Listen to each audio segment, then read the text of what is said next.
Panama's location has always been its most distinctive feature. Ever since it was colonized by the Spanish, it has acted as a key bridge of commerce. This, however, has not always benefited the local population, and only recently has it seemed to place the country in a sustainable path of development. To see why, join me in this brief explainer on the history and politics of Panama. The Spanish attempted several times to create colonies in future Panamanian territory, starting with Columbus in 1502. Much to their disappointment, however, gold was not abundant in Panama. Add tropical diseases, inhospitable terrain, and less than welcoming natives to the mix, and it's easy to see why they all failed. However, a bright moment in Spanish exploration came in 1513 when Vasco Núñez de Balboa heard rumors about a large sea and a wealthy gold-producing civilization across the mountains of the Isthmus, probably referring to the Incas. Driven by equal parts ambition and greed, Balboa scaled the continental divide, and on September 26, 1513, he became the first European to set eyes on the Pacific Ocean. Soon after, in 1519, the Spanish founded Panama City. The colony would soon become a base for the conquest of Peru and later a key transit point that linked Spain with Peru and colonies further afield. The Spanish profit did not go unnoticed, particularly by English privateers, who attacked it more than once, despite the building of large stone fortresses at Portobelo and Fuerte San Lorenzo. The most famous of all was when Welsh buccaneer Sir Henry Morgan sacked Panama, making off with his entire treasure in 1671. This forced the Spanish to move Panama to a new site, leaving behind the ruins of Panama Viejo. When Napoleon forced the Spanish king to abdicate in 1808, it upended the Spanish Empire, but Panama did not join the insurrection. It was not until the Spanish attempted to restrict free trade that Panama turned against them. The first moment of rebellion happened at Villa de los Santos on November 10, 1821, and according to legend, it was led by Rufina Alfaro, a local woman, although whether she truly existed or not is still debated. Once independent, Panama opted to join Gran Colombia, a short-lived confederation that, in addition to the Colombians, included the Venezuelans and Ecuadorians as part of a larger Bolivarian project. The combination of political disagreements and geographical constraints doomed the new republic, however, and by 1830, both Venezuela and Ecuador had opted to go their separate ways. Panama almost followed. Between 1830 and 1840, three abortive attempts occurred. The latest one, presided by Tomás Herrera, ended up surviving as long as 16 months as the state of the Isthmus, but in the end, the Colombians convinced Herrera to return to the fold. In the end, what ended up paving the way for Panamanian independence from Colombia was American intervention. But to get there, the promise of the Panama Canal had to become tangible first. As it happens, that promise had a long history, but the reality was much harder to deal with. It was first proposed as early as 1524, when Charles V ordered a survey undertaken to explore the possibility, but earnest attempts did not begin until 1878, when the French gained a concession from the Colombian government to build one, and sent Ferdinand Marie de Lesseps, the Suez Canal architect, to undertake the project. De Lesseps seriously underestimated both the geographic challenges and the tropical conditions, and soon yellow fever had decimated his labor force, with over 2,200 workers dying of the disease. By 1889, the company behind the project was bankrupt. The U.S. saw the French failure as a business and strategic opportunity. Roosevelt saw control of the canal as key, given his gunboat diplomacy strategy in the Caribbean. Although the Americans had been scouting locations for a canal in Nicaragua, the U.S. pressured the French to sell them their concessions. In 1903, the Lesseps chief engineer, Philippe Bonneau Barilla, agreed to the sale, though the Colombian government was not nearly as keen. The United States negotiated the Hay-Herran Treaty with Colombia's representative in D.C., which would have leased for 100 years the land in which the canal would be built, for $10 million. somewhere in the range of $300 million today, and $250,000 a year for the following century, somewhere over $7 million today. The treaty, however, seemed to have been done with little input from the Colombian government. They found the proposed sum to be way too low, so the Colombian Senate refused to ratify the treaty. That turned out to be a bad decision for the Colombian government. There had been much turmoil in Panama since 1840, with over 40 governors in the province, most of them lasting around a year, as constant coups and political upheaval between liberals and conservatives led to much instability. This division was made worse by the Thousand Days War, a conflict that lasted from 1899 to 1902 and had over 100,000 fatalities. Meanwhile, as political turmoil raged in Colombia, there was constant American intervention in Panama.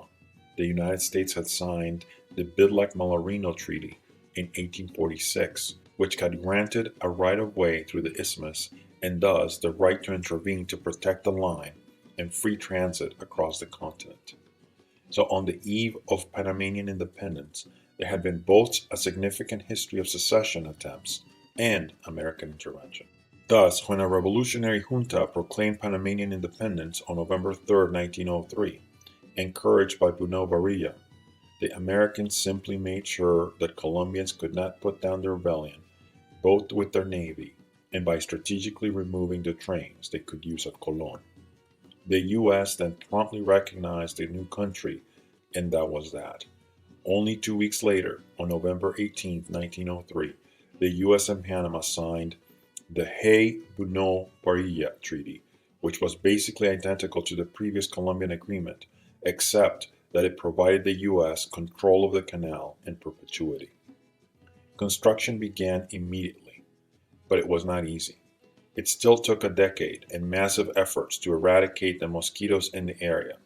The deaths of 5,600 workers, massive amounts of excavation, and the efforts of over 56,000 laborers.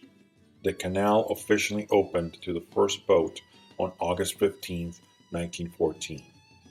For the rest of the 20th century, Panamanian politics was dominated by the struggle for power between the largely white urban commercial class and largely non-white, mestizo and black groups who felt themselves excluded from the full benefits of nationhood. During the period of French and U.S. canal construction, large numbers of English-speaking black workers were imported from Caribbean islands, who ended up as the underclass in the canal region. Although their wages were low compared to American white workers, they constituted an urban labor elite when compared with Panama's mestizo and black Spanish-speaking population. During the 1920s and 1930s, the Panamanian economy deteriorated owing to the end of canal construction and later the Great Depression. Resentment began to grow, particularly among mestizos from the interior provinces, against West Indian blacks and the urban commercial elite, who were viewed as American allies. This resentment crystallized in 1923 with the formation of Acción Comunal, or Community Action, a movement that intended to gain access for mestizo professionals and urban day laborers to the more lucrative jobs in the canal.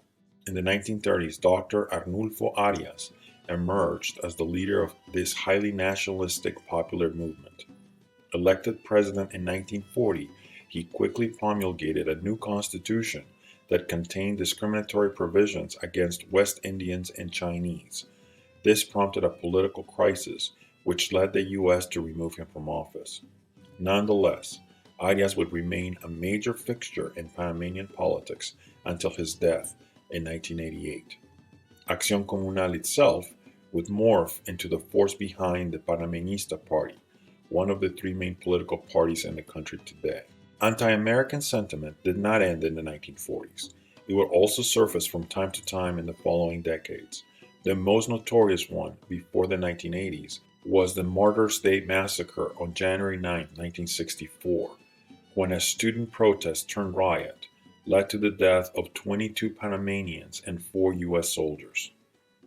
Meanwhile, from the 1940s on, the struggle for political power was increasingly influenced by the re-emergence of the Panamanian military.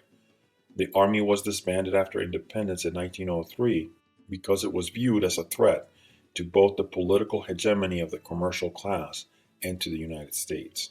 Through a slow evolutionary process, however, it was reconstituted out of the small police force that had taken its place. By the early 1950s, the National Police had been turned into a National Guard, and a colonel had been elected president with military backing. In 1968, the Guardia Nacional deposed the elected president and took control of the government. Soon after, the Constitution was suspended, the National Assembly was dissolved, and the press was censored, while the Guardia's General Omar Torrijos emerged as the new leader. Torrijos' record is spotty, though he plunged the country into debt as a result of a massive public works program. He was also successful in pressuring U.S. President Jimmy Carter into ceding control of the canal to Panama. The Torrijos-Carter Treaty guaranteed full Panamanian control of the canal as of December 31, 1999, as well as a complete withdrawal of U.S. military forces. Torrijos also shaped future politics in other ways. In 1979, he founded a new center-left political party, the PRD, or Democratic Revolutionary Party, which is currently the largest party in the country and has elected 3 of the last 7 presidents. When General Torrijos and the military first seized power from President Arias in 1968, they did so as agents of change.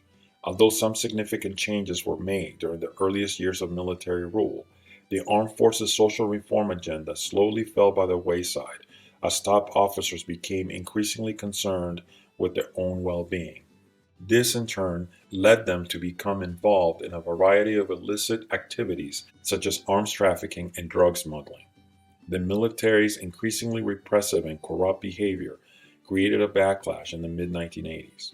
This was particularly so when General Torrijos died in an airplane accident in 1981, and General Manuel Noriega eventually replaced him as de facto ruler.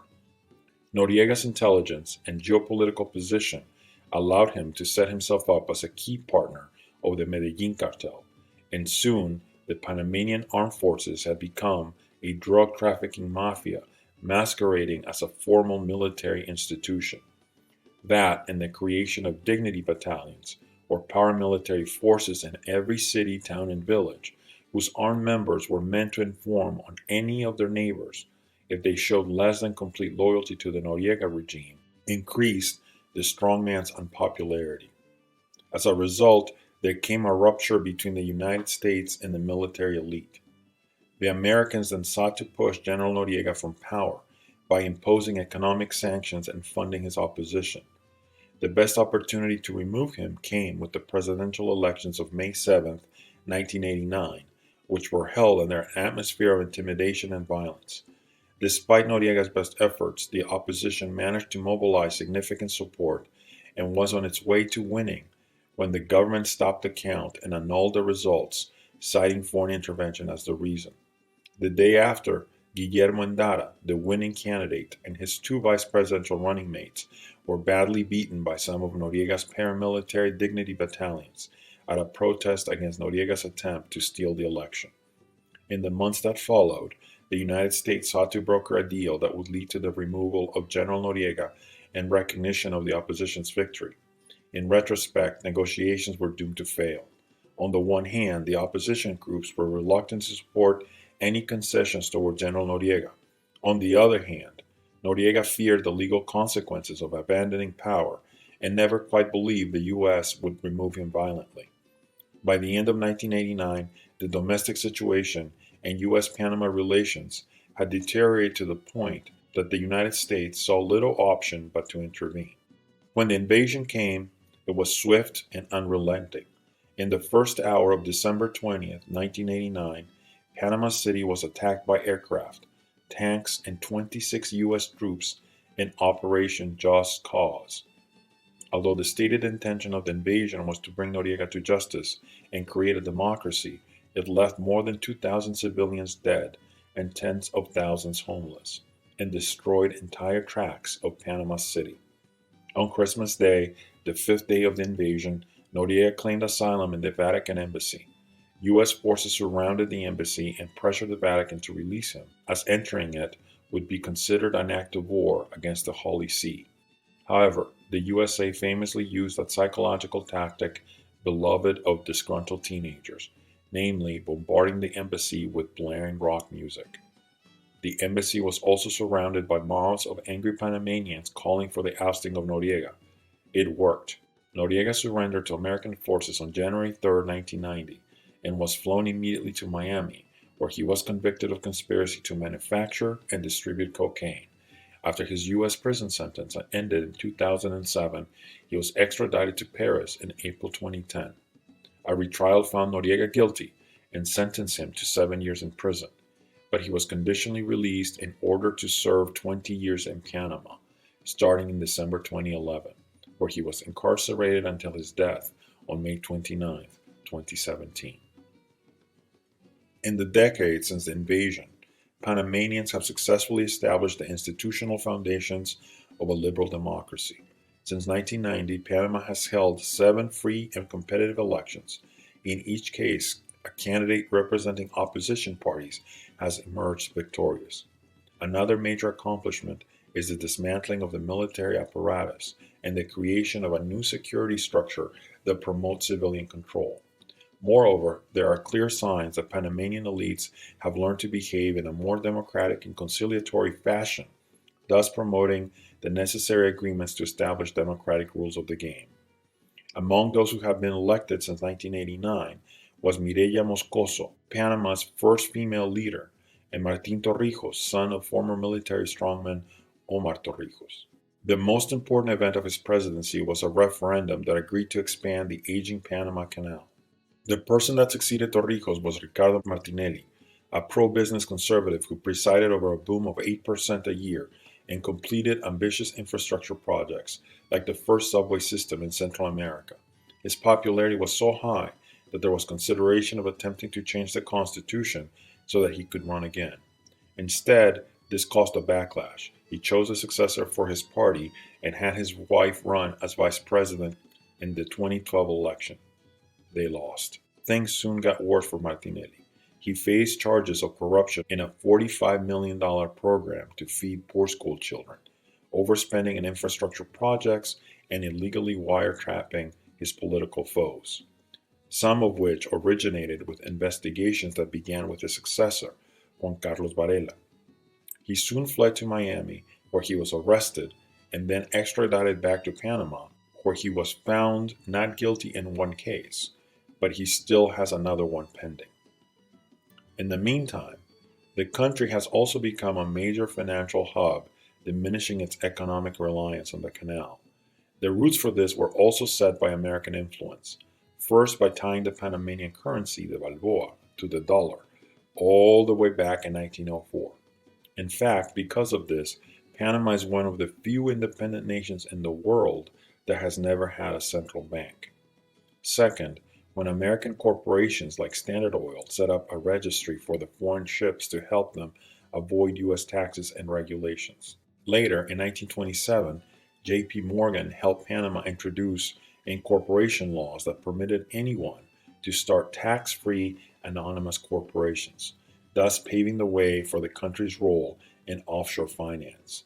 The registry of ships was the primary activity of Panama's financial service economy until the 1970s. Having an important financial center is not without problems. In 2015, an anonymous source leaked over 11.5 million documents from the Panamanian law firm Mossack Fonseca. Known as the Panama Papers, they detailed financial information of worldwide leaders and public figures, revealing corruption on a colossal scale. Mossack Fonseca had created shell companies which helped international entities and individuals evade international sanctions, commit fraud, and evade taxes. This resulted in the arrest of both of the founders and in a huge embarrassment for the Panamanian government, but little else for Panamanian politicians, as none of the country's public figures' names were involved with the leak, although many in Latin America, especially Mexico and Argentina, were. Meanwhile, the current president, Laurentino Cortizo, better known as Nito, was elected in 2019 in a tight election against the Panamanista party. Whatever hope he might have engendered then is now gone, as he has faced massive problems because of COVID and has not done particularly well. Some of his policies, like a gender-based quarantine where only women could go out on certain days and men in others, created a lot of resentment. It didn't help that the measures seemed to not work at all, as Panama is the country with the most cases and deaths in Central America. Not surprisingly then, he has one of the lowest approval ratings in the region, with only 36% approval. Panama's location has always shaped its history. This has not always had the most salubrious effect on the country, but despite the challenges, Panama finally seems to be on the right path, even if much remains to be done. The next years and what they do will be crucial.